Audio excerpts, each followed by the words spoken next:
बिस्मिल्लाहिर्रहमानिर्रहीम। अस्सलाम वालेकुम दोस्तों आज की इस वीडियो में हम बोल्ट्स की टाइप को डिस्कस करेंगे। बोल्ट्स कितनी टाइप्स के होते हैं और इनकी स्ट्रक्चर क्या होती है, आज इस वीडियो में हम वो डिस्कस करेंगे। दोस्तों मेरी इस वीडियो को शुरू से लेकर आखिर तक ज़रूर देखिए ताकि आपको इसकी सही से समझ आ सके। तो चलिए दोस्तों बिना वक्त ज़ाय किए शुरू करते हैं। फ्रेंड्स, जब हम बोल्ट की टाइप को डिस्कस करते हैं तो हम कह सकते हैं कि जो बोल्ट की बेसिक टाइप्स होती हैं वो कमोबेश 28 से 30 तक होती हैं, लेकिन आज की इस वीडियो में मैंने तकरीबन 6 से 8 टाइप्स लिखी हुई हैं, वो हम डिस्कस करेंगे जो इंडस्ट्री में मोस्टली यूज़ होती हैं। तो दोस्तों हमारे पास पहली टाइप होती है जो मोस्ट कॉमन टाइप होती है, उसको हम कहते हैं हेक्सागोनल बोल्ट। यानी कि जो हेक्सागोनल बोल्ट होता है उसका जो हेड होता है वो हेक्सागोनल टाइप होता है। ये देखें दोस्तों, मैंने आपके लिए कुछ बोल्ट्स भी निकाले हुए हैं जिनकी मैं आपको डिटेल डिस्क्रिप्शन बताऊंगा। देखें तो सबसे पहले हमारे पास हेक्सागोनल बोल्ट होता है। हेक्सागोनल बोल्ट का क्या मतलब होता है कि उसका जो हेड होता है, ये देखें, वो हेक्सागोन टाइप का होता है। यानी कि इसके जो एजेस होते हैं वो शेम्फर होते हैं, इसके एजेस शेम्फर होते हैं और ये मोस्ट कॉमन टाइप है बोल्ट की। मोस्टली यही टाइप यूज़ होती है तकरीबन हर जगह के। और इसको ओपन करने के लिए हमारे पास क्लोज या ओपन स्पैनर हम यूज़ कर सकते हैं। ये हमारे पास हेक्सागोनल बोल्ट हो गया। इसके साथ साथ दोस्तों इसकी जो दूसरी टाइप है बोल्ट की, उसको हम सिलेंड्रिकल हेड बोल्ट्स कहते हैं। यानी कि जो दूसरी टाइप हमारे पास मोस्टली इंडस्ट्री में यूज़ होती है वो सिलेंड्रिकल हेड्स बोल्ट होते हैं। इसका क्या मतलब होता है कि उसका जो हेड होता है वो बिल्कुल सिलेंड्रिकल होता है। उसमें हमारे पास दो टाइप्स आ जाती हैं, एक एलन बोल्ट्स होता है और हमारे पास चीज़ हेड बोल्ट्स होते हैं। जो हमारे पास सिलेंड्रिकल हेड्स बोल्ट होते हैं उनका क्या मतलब होता है कि उनका जो हेड होता है वो बिल्कुल सिलेंड्रिकल होता है। ये देखें, ये मैंने एक बोल्ट लिया हुआ है, ये सिलेंड्रिकल हेड है और ये इसकी कौन सी टाइप है, एलन बोल्ट। यानी कि ये आप देख सकते हैं कि ये हमारे पास एलन बोल्ट है, इसके अंदर एलन की हम यूज़ करके इसको ओपन और क्लोज कर सकते हैं। ये हमारे पास दूसरी टाइप होगी सिलेंड्रिकल हेड बोल्ट की, क्या है, एलन बोल्ट। इसी के साथ ही हमारे पास जो दूसरी इसी सिलेंड्रिकल हेड बोल्ट्स की हमारे पास जो दूसरी टाइप है उसे हम चीज़ हेड बोल्ट्स कहते हैं। चीज़ हेड बोल्ट्स क्या होते हैं, ये देखें, ये एक बोल्ट है, बेसिकली ये एक एलिवेटर बोल्ट है।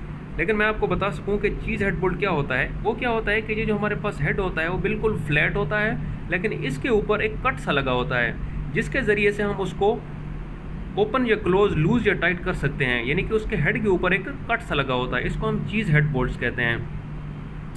इसी के साथ साथ हमारे पास जो तीसरी टाइप इंडस्ट्री में यूज़ होती है वो यू बोल्ट्स होते हैं। फ्रेंड्स, यू बोल्ट्स किस तरह से होते हैं, अगर मैं आपको इसकी स्ट्रक्चर ड्रा करके दिखाऊं तो ये एक यू टाइप बना होता है। इसके साथ इसके जो दोनों एंड्स हैं इसके ऊपर थ्रेड्स लगे होते हैं और वहाँ से इसके अंदर साथ में नट आके टाइट हो जाता है। यानी कि इसके अंदर अगर कोई चीज़ हो तो ये यू की तरह टाइट हो सकती है। यू बोल्ट लगा के हम दोनों साइडों के ऊपर टाइट कर सकते हैं, उसको हम यू बोल्ट्स कहते हैं और ये भी इंडस्ट्री में बहुत ज़्यादा यूज़ होता है। इसी के साथ साथ होता है टी हेड्स बोल्ट होते हैं। टी हेड्स बोल्ट भी मैंने आप लोगों के लिए निकाला हुआ है, ये आप देख सकते हैं। इसकी स्ट्रक्चर क्या होती है, एक टी की तरह से होती है। याद रखिए दोस्तों, ये जो बोल्ट्स होते हैं वो हम as per requirement, as per application और एज़ पर रिक्वायरमेंट के मुताबिक हम हर जगह पे यूज़ कर सकते हैं। लाजमी नहीं है कि जहाँ पे हमारे पास हेक्सागोनल हेड लगता है वहाँ पे हम ये वाला हेड लगा लें, या T heads, U head bolts. As per application हम देखते हैं कि जो हमारे पास सूटेबल होगा और वही हम लगाएंगे। इसी के साथ साथ हमारे पास जो अगली टाइप है वो है पेंटा हेड बोल्ट्स। पेंटा हेड बोल्ट्स क्या होते हैं, ये देखें दोस्तों, ये एक हमारे पास स्क्रू टाइप मैंने बोल्ट ढूंढा हुआ है। ये अगर मैं आपको दिखाता चलूँ कि वो क्या होता है, हेड के साथ बिल्कुल वॉशर लगी होती है। यानी कि एक आमतौर पर जो बोल्ट्स होते हैं उसके साथ एक हम एडिशनल वॉशर लगाते हैं, लेकिन ये जो हमारे पास पेंटा हेड बोल्ट्स होते हैं उसमें क्या होती है कि हेड के साथ ही बिल्कुल वॉशर अटैच होती है, उसको हम पेंटा हेड बोल्ट्स कहते हैं। इसी के साथ हमारे पास जो अगली टाइप है उसे हम आई बोल्ट्स कहते हैं। दोस्तों आई बोल्ट्स का काम क्या होता है, ये देखें, ये एक मैंने आई बोल्ट्स निकाला हुआ है। ये क्या होता है कि हम किसी चीज़ के ऊपर इस तरह हम इसको लगा के इसको लिफ्ट अप करने के लिए, यानी कि आई बोल्ट्स का मेन काम क्या होता है, उसको हम किसी चीज़ को लिफ्ट अप करने के लिए हम आई बोल्ट्स का इस्तेमाल करते हैं। ठीक है दोस्तों, और उसी के साथ हमारे पास अगली टाइप है square head bolts. Square head bolts का क्या मतलब होता है, या अगर मैं आपको यहाँ पे दिखाता चलूँ, स्क्वायर हेड क्या होता है कि उसका जो हेड होता है वो बिल्कुल एक स्क्वायर होता है और इसी तरह ये थ्रेड बने होते हैं। कुछ बोल्ट्स के ऊपर यहाँ पे एक नेक भी बना होता है और कुछ के ऊपर नेक नहीं बना होता। यानी कि स्क्वायर हेड का मतलब क्या होता है, उसका जो हेड होता है वो स्क्वायर टाइप होता है।